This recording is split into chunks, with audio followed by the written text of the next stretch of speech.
Toby and the stunt gentleman.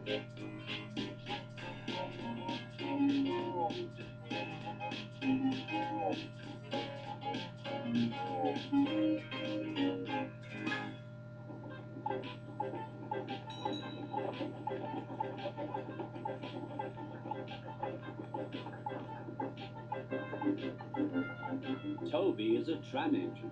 He has cow catchers and side plates and doesn't look like a steam engine at all. He takes trucks from farms and villages to the main line and is cheerful to everyone he meets.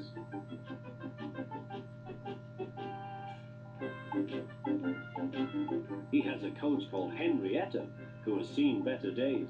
It's not fair at all, she grumbles, remembering that she used to be full and 9 trucks would rattle behind her.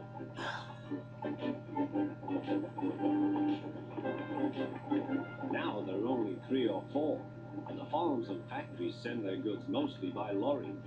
Toby is always careful. The cars, buses and lorries often have accidents.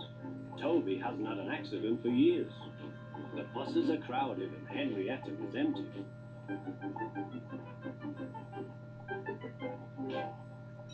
A lady and a stout gentleman stood on Toby's platform.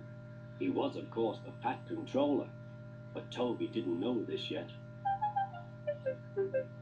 "Come on, Grandfather," cried the children. "Do look at this engine." "That's a tram engine, Stephen," said the Fat Controller. "Is it electric?" asked Bridget. "Whoosh!" hissed Toby. "Shh, shh," said her brother. "You've offended him." "But trams are electric, aren't they?" "They are mostly, but this is a steam tram." "May we go in it, Grandfather? Please?" "Stop," said the Fat Controller to the guard. They all scrambled into Henrietta.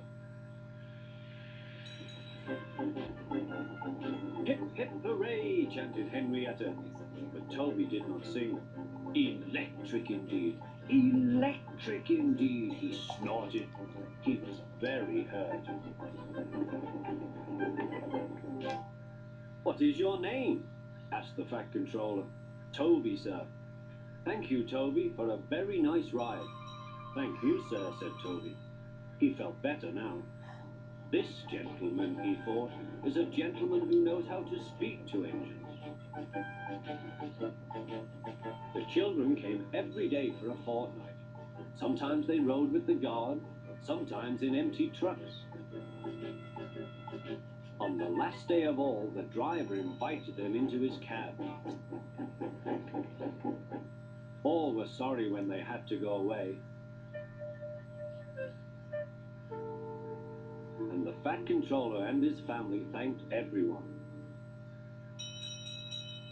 "Come again soon," replied Toby. We will," called the children.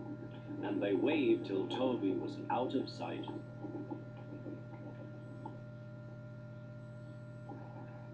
The months passed.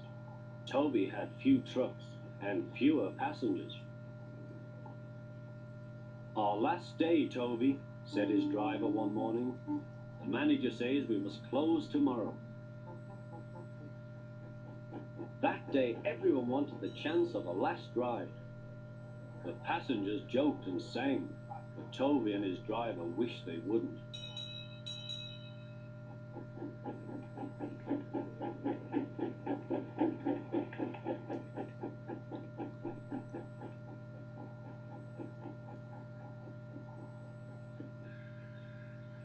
"Goodbye, Toby," said the passengers afterwards.